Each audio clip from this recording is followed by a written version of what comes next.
Okay, everybody, welcome to the live stream. We are just wrapping up here at Ms. Wheelchair Michigan, the 2025 Crowning Gala. And to start off our interviews, kind of recapping the event, we are so lucky to have Jackie Green, local host here at WLAV, and she was our MC today. So, Jackie, tell me, this is your first experience with Ms. Wheelchair Michigan. Yeah. What was it like being here and hearing some of the stories from the ladies? Well, it's very inspirational, which you'd expect coming into a Yeah. situation like this. But I think the biggest thing I took away is that we're all so much more than what we advocate for. Yeah. And I think advocacy, for one thing, is not for the weak. Yes. And I don't think everyone understands that it doesn't just take bravery to go tell your story. It takes a commitment, Yeah. and it takes never shutting up about it.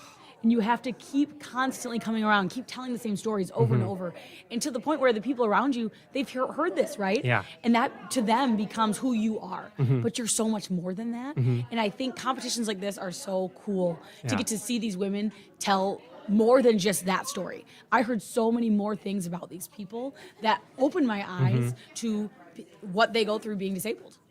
And I mean, and you bring a background too, like not just as a morning host here in our community, but you have a experience in pageants too. What was it like seeing, the competition side of it and hearing it and seeing it from a different angle? I'd love to hear that. Yeah, so I actually was Mrs. America in 2022. I won November of 2021, and I did not go in expecting to win. I was representing Michigan and went, and it's a very similar vibe, right? You go on stage, you have to do an onstage question, you interview with the judges. And so being on the other side of things and watching these women have to go up and tell their story and their platform and, hearing the opening note of their voice, the little bit of nerves you get, I thought, oh, I'm glad I'm not in their shoes. Yeah. Yeah. That it is a very scary thing. Public speaking is scary for anybody. Even I'm in broadcasting and I still find myself a little nervous. Get nervous every once in a You while. I get nervous doing this. Yeah. Yes, exactly. And so it was very eye-opening seeing that, they had to overcome a fear to get out there and do it, but that's how important this was to them. And I love that. So we had two great contestants. We had Savannah and we had Renita. What would be like your advice? I mean, to Renita, the winner of Ms. Wheelchair Michigan 2025, as she starts now prepping and traveling the state and getting ready for her going to the national competition. What would be your advice to her? Well, everything I learned about her is she's a pistol. Yeah. And she's got such a cool background in the arts and everything else. I would love to see her out doing these talented things she can do. She Yeah. can paint with her mouth, which is so Yeah. cool. She's a DJ. I'd love her to be able to go out to events where she can showcase Yeah. what she does, because that's the kind of thing that people need to see. They need to, it takes sometimes showing people what you can do, especially when you're disabled or when you're advocating. And I think it'll be really cool to see what she can do this year around our state. I'm so excited for her. Me too. And for advice too, for people who might be watching this and they're thinking, you know what, I want to try for Ms. Wheelchair Michigan. What would be your advice to them to come out and take this risk, to try? To do it. I think the first thing would be the national competitions held here in Grand Rapids Yep. at Amway. How cool. That's right here. And people from all over our country are going to come here, wheelchair bound, ready to tell their story. Yeah. So you can go there and you can buy a ticket and go watch and see what it's like firsthand. That'd be step one. Step two, reaching out to you guys and just get the ball rolling.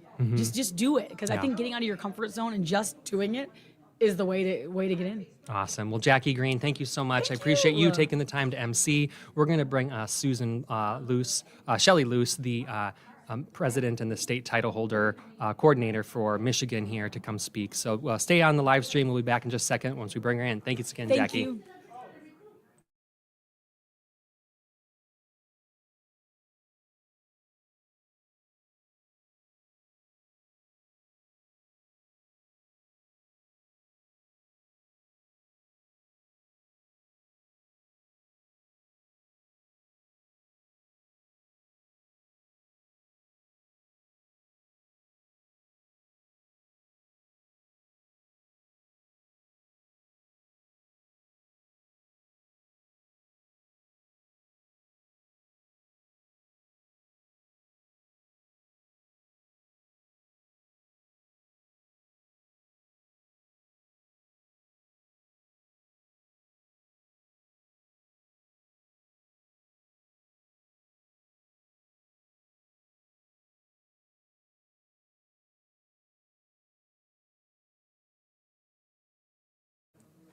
And we are back here. We've got Shelley Luce. She is the state coordinator for Ms. Wheelchair Michigan.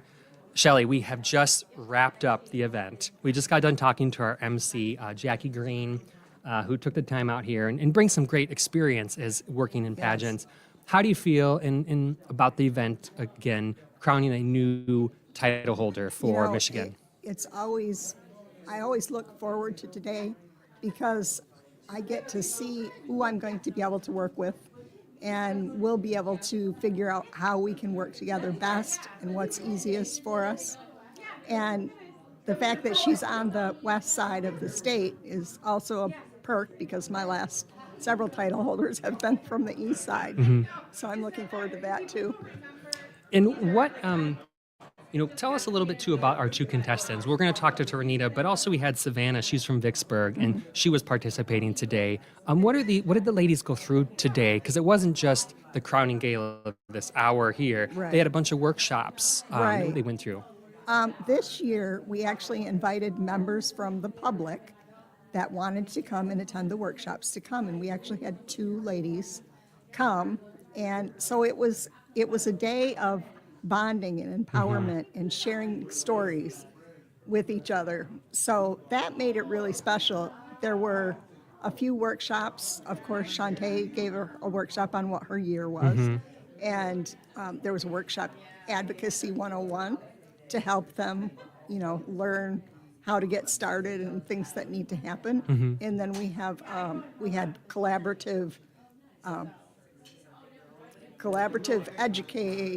efficient collaboration. Yeah. There you go. And Jamie Jr., another past Ms. Michigan winner, she zoomed in from the east side of the state to talk. So it was just it felt like a great experience, and to see so many past title state winners to be here to come speak. So how do you stay energetic and fueled through all this? Because it's a lot of work, but it pays off at days like this. When I think about who Shantae was at the beginning and who she is now, and how much she's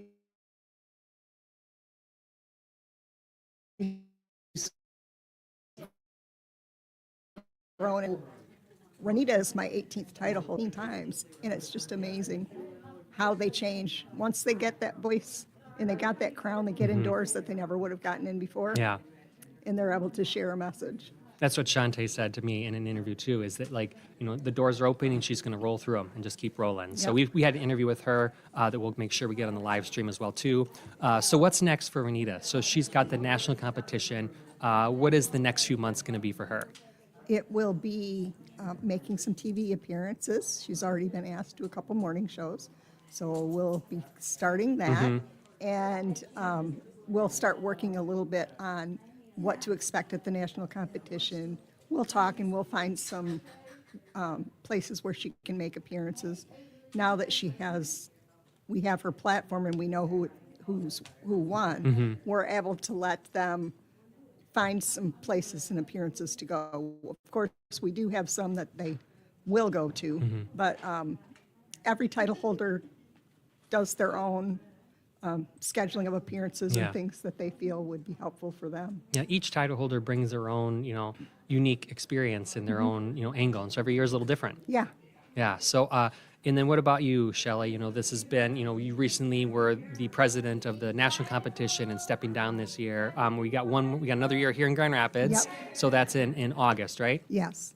So the national competition here in Grand Rapids and the Amway. So make sure you keep your eyes on social media for that. It'll be really exciting. We're wishing Renita the best here. So thank you so much, Shelley. Congratulations again on another successful year. Thank you, Everybody Chris. watching the live stream, we'll be right back with Renita to kind of hear from our winner of the Ms. Wheelchair Michigan 2025 and to hear her experience and how she's feeling after being crowned the state title holder. We'll be right back.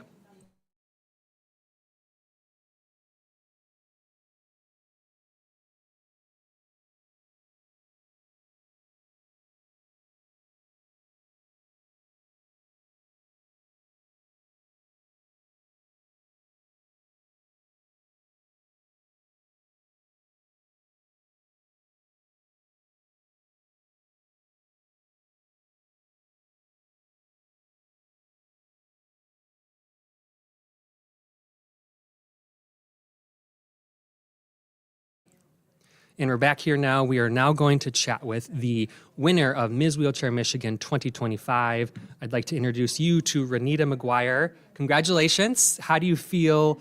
We just finished up the event. You've just been crowned. I'm really excited. I'm really proud. It's been a whirlwind the last half hour of pictures and thank yous, Yeah. but it was an amazing day and experience. So I feel great and thankful. So you had the competition, but there was also like workshops where you were talking and learning and getting to meet some of the women and the past contestants and winners. What was this whole day like? Empowering and insightful. I met some powerhouse women who I look up to and have through social media, but I got to know and hear their stories and their tips on advocacy and what to do with my reign. And I feel like I gained a sisterhood really quickly, and they're really great girls. So That's I hope awesome. to be as big of a powerhouse as they were, or at least close. And so tell me a little bit about you. If you can walk me through a little bit of your story. You shared a speech and it was, really impactful, to hear. But if you don't mind kind of walking me through some of your story and why you use a chair and what kind of led you up to, now today participating in this event. Well, I was born with a disability that limits the range of motion in my arms and legs. It's called arthrogryposis. So I've been using a chair as long as most people have been walking my whole life. I'm pretty good at learning to work within my body's capacity like all humans learn, but I do a lot more with my mouth than average people. I grew up a little bumpy. I ended up in and out of foster care. I was homeless. I really had to struggle to get out of some really sticky situations and fought for a really good life, a big life for myself, but it was a fight, and I did it all on my own. So. Yeah. Like I said earlier, win or lose, I was proud of myself anyway, but I've accomplished a lot. I've had a couple decades-long DJ career. I've been teaching college level for 4 years now, and I've made a lot of other milestones and made a lot of obstacles, speed bumps instead of obstacles along the way. So do you still DJ at all? And what kind of music do you like to spin? I do still DJ, not quite as often as I used to, but I'll never quit. So I play breakbeats, house music, and electro. So I've played all over. I played Detroit Electronic Music Festival, Oh, wow. and everywhere. Again, a lot less now that I have what I call my big girl job, Yeah. but I still play. I don't want to let my name and my legacy die until I just can't anymore. Jackie Green, the MC, said like she wants to see you get back out there and play a little bit now that you've got this another place to kind of demonstrate your skills. And I know people would probably love to see you play who've not ever seen someone DJ with their mouth. Oh, I'm more than willing to do so. So if the occasion comes, then I'll be there. That's awesome. And so tell me a little bit, everybody has a platform, the thing that they're going to try to bring to the community and try to build awareness. What's going to be your platform for this next coming year?